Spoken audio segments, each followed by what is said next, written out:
The first question there, what makes you happy? The answer, let's say it together, no thing. No thing, that's right.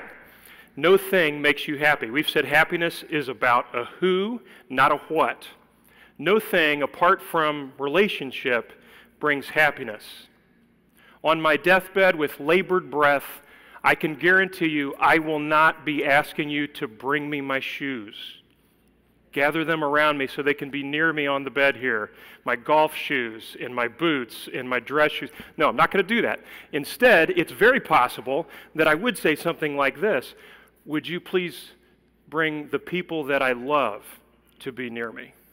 Shoes or spouse, shoes or kids, shoes or dear friends, shoes or grandkids. It's no contest, right? Same question, second answer. What makes you happy? Sowing, that's right, sowing. Jesus tells us happiness is not immediately accessible. It's a sowing and reaping longer-term reality.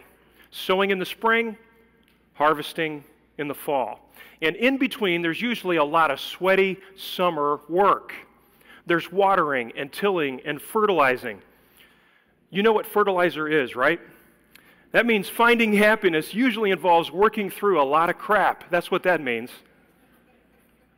Happiness is not immediately accessible. It is transcendent, it is wonderful, but it usually comes later. Same question, third answer. What makes you happy? Greg taught us last week how important it is untangling pleasure and happiness. Pleasure and happiness. Pleasure can be good. Pleasure can come from God. He's the one who gives us the capacity to experience pleasure in the first place. But pleasure is temporary and limited. Happiness is ongoing. So we are wise to prioritize for happiness in our lives. And so this weekend, as we wrap up our series on happiness, we come to some of the most counterintuitive ideas imaginable. We're going to discuss 4 inconvenient truths that if you have not experienced them in real time, these may make you kind of scratch your head and think to yourself, Dan, what are you talking about? Do you have some agenda that I just haven't figured out yet? I'm not seeing it. Is this weird stuff pastors just say? What is this you're talking about? All 4 of these inconvenient truths may seem irrational if you've never experienced them. But for those of us who have experienced what I'm going to talk about tonight, this will be a time of reminding and affirming what we have discovered about our own happiness. I've prayed that this will be a time that will be encouraging, that it will be a time of renewal in our passion to live life in this way, because it is the way of Jesus. Number 1, first inconvenient truth. As long as you are all about you, you cannot be happy. As long as you are all about you, as long as it's only about you, no matter what you have, no matter what you accomplish, as long as you are all about you, you can't. It's not just won't. You cannot be happy. You cannot fulfill you. You need more than you have to offer. In fact, if you were able to reinvent yourself so that you became exactly the way you want yourself to be, the right size, the right shape, the right hair, the right income, the right car, the right address, the right everything, if you can get you exactly the way you want you, you still won't be happy. And this is so counterintuitive because we just naturally think, if I can get certain things, if I can just own certain things, if I can live a certain way, if I can gain a certain health, if I can achieve a certain look, if I can arrive at a certain whatever, then I will be happy. No, you won't. It's an inconvenient truth. It's a hard truth, but it's absolutely the truth. And we kind of know this, but today's a big reminder for some of us. We cannot acquire, consume, or exercise our way into happiness. In the scriptures, King Solomon said it's meaningless, and he was in a position to know. Jesus said, what good is it for you to gain the whole world and forfeit your soul? Now, this is so tricky, so I want to hang out here for a few moments before we move on. Let's make sure that we're on the same page because this can deceive us so easily. Here's what we do when it comes to acquiring, consuming, and exercising. And I'm confessing my own inclinations, so I'm not pointing fingers at anybody right now. We look at what other people acquire. We look at all the stuff that other people consume, food and things and such, and we look at the way that other people look. And we tell ourselves, if I could acquire that, if I could look like that, if I could live like that, somehow, some way, someday, I could be happy. I look at you, and you seem so happy, and you kind of have it going on. I noticed that. If I had more of me going on the way you got you going on, then maybe I would be happier. That's what I think. And my tendency, and your tendency, is to look around at other people who may not be any happier than we are, and because we can put on all kinds of smiles, we assume others are happy. We create what one author calls a composite person. A composite person. Let me describe what a composite person is. This is how a composite person works. I think, and I'll just play along for example. I think that if I could have his house and her car and his abs and that guy's income and benefits package, and if I could have their kids and I could live in their city, and I look around at a dozen different men and women and I pick the highlights of their lives. I grab clips from their highlight reels and I splice them together. I put them all together. I create in my own mind a composite person, and the end result is what? Inside of me, utter discontent. Suddenly I'm not happy. And Satan works this so well. Think about this. I'm not comparing my situation with another one person. No. I'm taking what I perceive as the best of the best from a dozen different people to fuel my discontent. And I put it all together so that I can feel thoroughly cheated and utterly deprived. This is so messed up. There's probably not a person on the planet who owns a scenario so that I would want all of their life ingredients instead of mine. But a composite person? That's appealing. Like if I can pick the best from lots of different places and put it on, that's appealing. I mean, you wouldn't want to push a button and suddenly have their parents as your parents. You wouldn't want to push a button and suddenly your sister or your brother's not your sister or brother. Actually, you might want to go for that. Some of us might want to go for that. But there's no one in the world with whom you would truly desire to trade places completely, forfeiting everything that's true about you. But there are absolutely people from whom we think we would want to pick and choose pieces. And we do this all the time. I wish that I was tall, dark, and handsome. So I've got the tall part. But the handsome is a 7 or 8 on my best hair day. And the dark, well, when you look through a catalog for my skin tone, please look up fish belly white or translucent, because that's where you'll find me. Don't look under ebony or bronzed. I'm not there.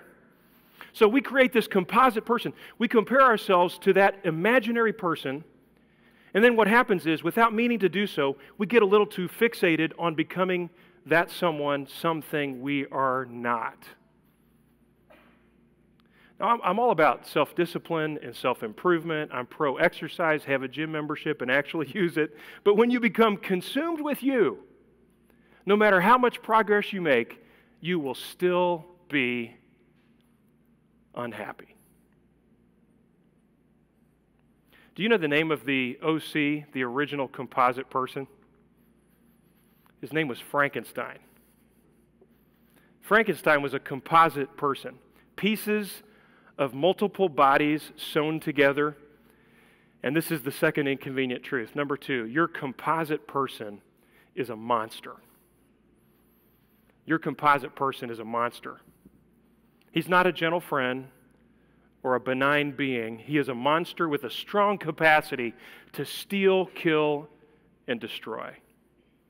The composite person that you've kind of pieced together with all of these different people that you've met or seen in a magazine or heard about online or admired in a movie, that combination actually does not exist. So you cannot consume or acquire or exercise your way into happiness, because all of that consuming and all of that exercising and all of that acquiring is in comparison to other people who may not be as happy as you think. In many cases, it's all a mirage. Now I want you to think about this. Imagine your surprise to learn that some of those same people who together form your composite person are looking at you, and you are part of their composite person. You're looking at them and they're looking at you, both discontented. It's crazy, but it happens all the time. At the end of the day, even if you were to successfully become most or all of that imaginary composite person, do you realize that you would still not be happy? Because you cannot acquire or consume or exercise your way to happiness. And here's where it gets real hard to believe, unless you dive under the surface. You can't acquire or consume or exercise your way to happiness, but you absolutely can serve and volunteer your way there. Now, before dozens of you get up and walk out because you're now convinced that I've got an agenda, listen tonight, please, and go home and research this yourself.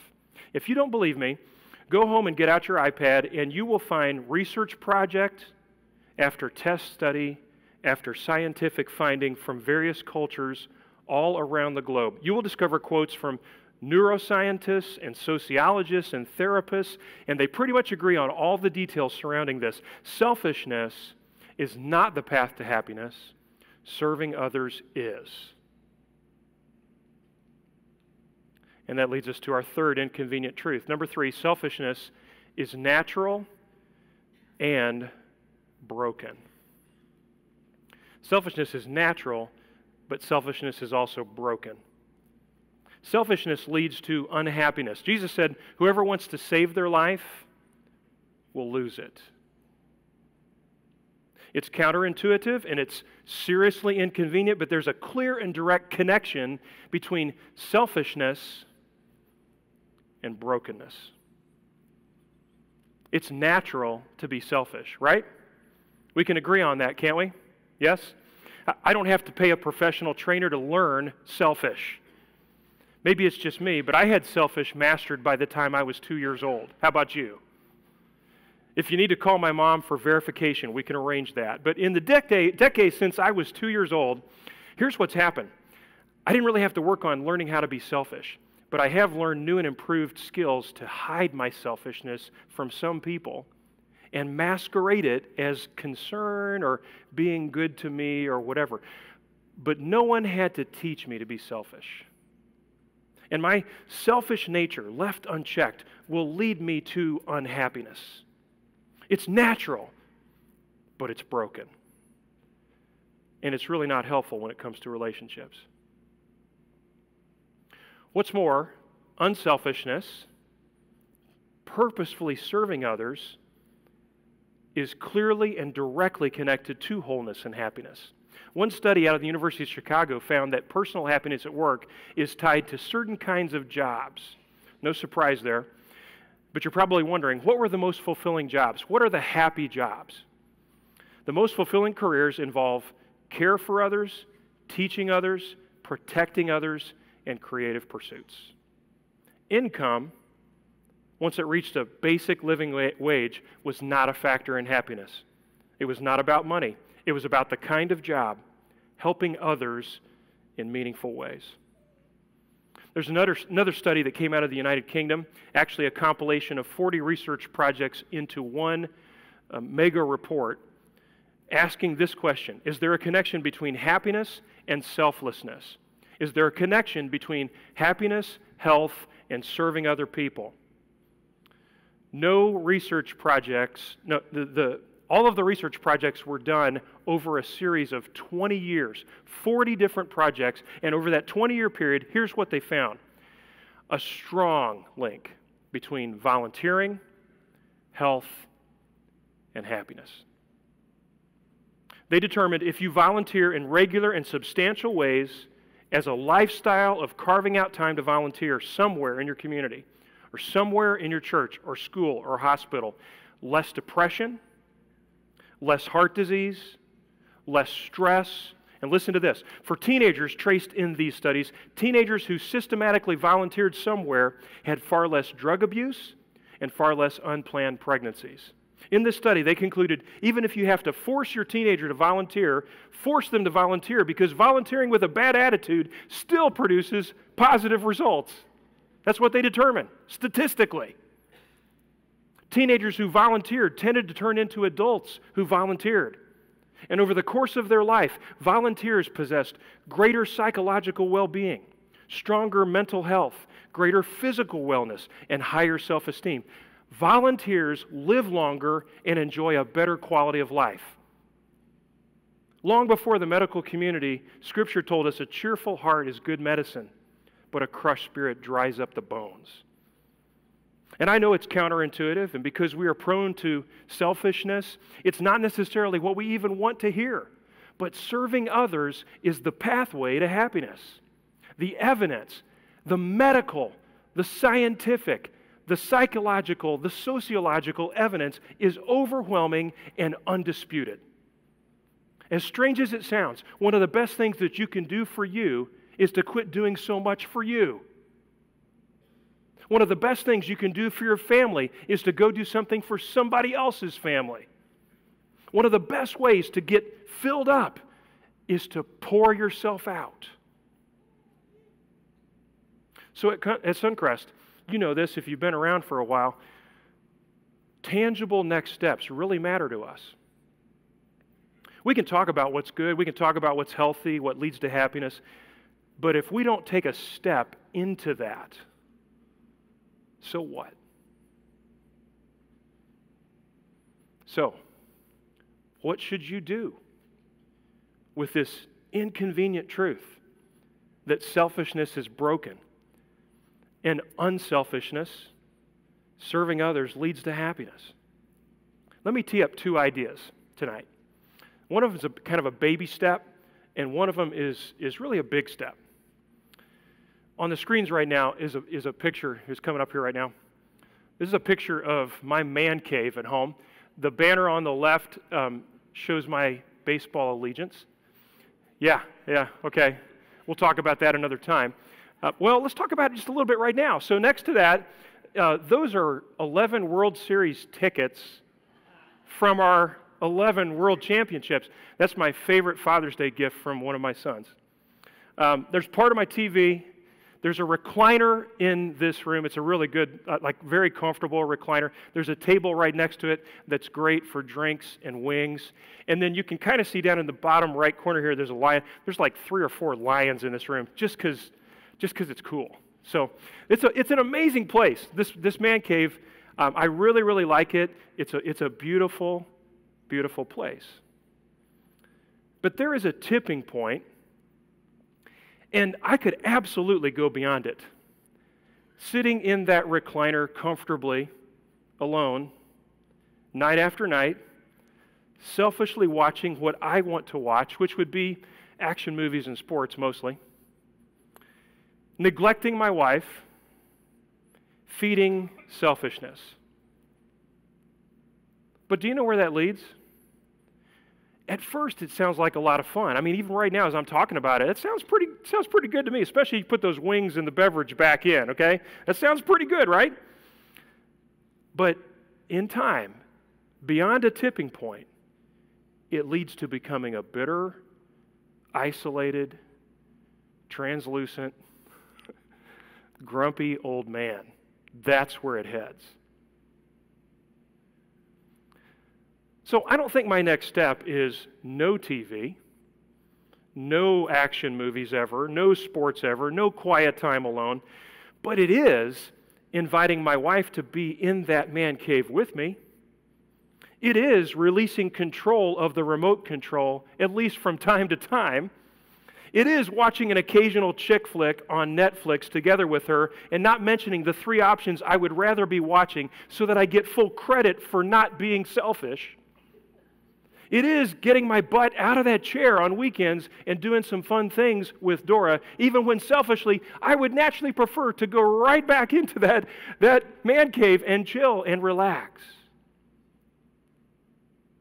Now that's a baby step out of selfishness and into unselfishness that absolutely leads to happiness and health. You may have heard that step described as happy wife, happy life, right? Yeah. But let's understand, men, husbands don't have a monopoly on selfishness. Selfishness is natural and broken in the lives of all humans. Stepping into selflessness is a counterintuitive but a wonderful step for all humans, men, women, students, everyone in this room. Now that's a baby step, but some of you need to take it. Here's an idea for a big step. Some of you are already serving others on one of our Suncrest ministry teams, but if you are not volunteering in a regular and substantial way, you should start and you should make volunteering a constant part of your life. If you want to get serious about happiness, you should absolutely take a big step. That could happen at an area hospital or at one of your kids' or grandkids' schools.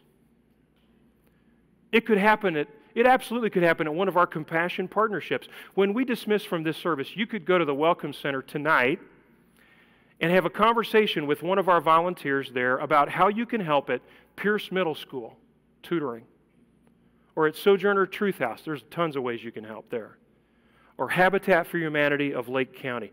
We partner with all three of those outstanding organizations with finances and volunteers. All three do amazing work, and we are proud of how God uses our resources in partnership with them to change lives. You could take a big step into volunteering. You could make a difference in one of those environments. And if you do, it will be a step out of brokenness and into health and happiness, into the way of Jesus. And that takes us to our fourth and final inconvenient truth. Number 4, you are not enough. By yourself in isolation, you are not enough.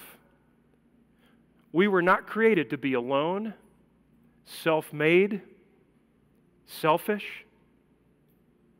We were created by God to live with open hands. We were created by God to love one another, care for one another, serve one another, forgive one another, carry one another's burdens. Selfishness comes to us naturally. But selfishness was not our divine design. Selfishness is the result of our brokenness. So is it any surprise that the path to happiness is pouring out our lives for others? God's design for you is happiness. And that means He calls you into serving others. Happy people find a way to give their life away because you are not enough. There's a paragraph in Scripture where the Apostle Paul graphically draws us a contrast picture so that we can get it. It's recorded in Galatians 5, and as I read this, the contrast between acts of the appetite, selfishness on the one side, and fruit of the Spirit, unselfishness, those contrasting realities are going to appear on the screens. Would you just take a look at these words right now as I read? The acts of the sinful nature are obvious. Sexual immorality, impurity, and debauchery. That's a big word for just indecent.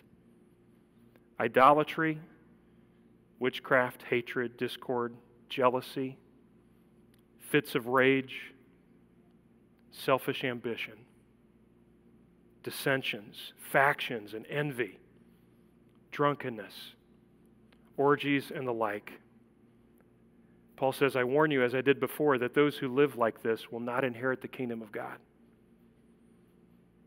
But the fruit of the Spirit is love, joy, peace, patience, kindness, goodness, faithfulness, gentleness, and self-control. Against such things there is no law. Selfishness on the one side, selflessness on the other. Think about this. How do we measure the value of a life? Imagine you're at a funeral and someone stands up to speak about the deceased. Here are a few things they will never mention. How impure or hateful or angry or selfish that person was. How often they got drunk or how jealous they were all the time. You will never hear, this guy made such an extraordinary contribution to our community. He slept with every woman he could get in the sack with. He was so selfish and envious. And when he wasn't drunk, he was asleep. We were just all inspired by his life. You're not going to hear that. These are the things that we don't bring up at a funeral because we know intuitively that they have no value. These things make no contribution. They are consumptive. They are all pleasure at someone else's expense. No one whose life is characterized by these things is happy. And yet every day, I am tempted, just like you, to get up and consume all of my time and all of my life on me. Pursuing happiness for me.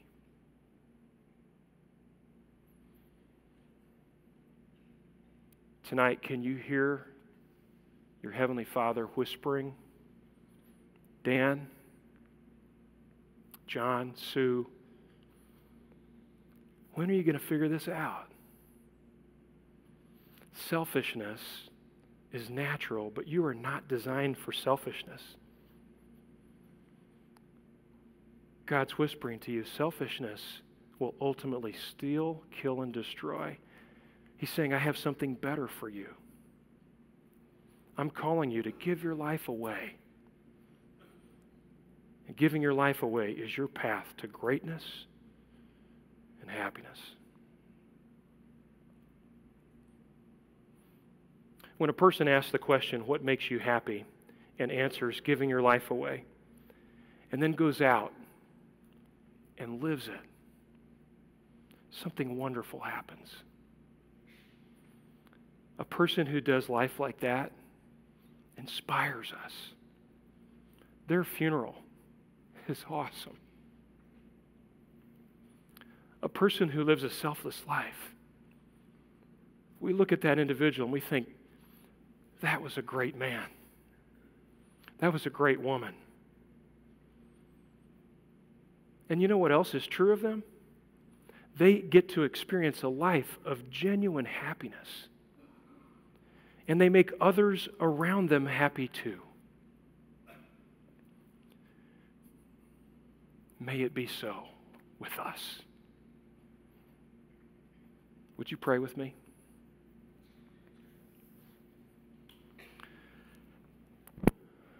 God, you created us to give ourselves away. You designed us for happiness through selflessness. And then you modeled that life with skin on. You showed us yourself in Jesus. But truth be told, we still struggle to get it. And we wake up every day with that natural urge to be selfish. Would you show us Jesus instead? Every day? Every day. It's in His name that we ask it.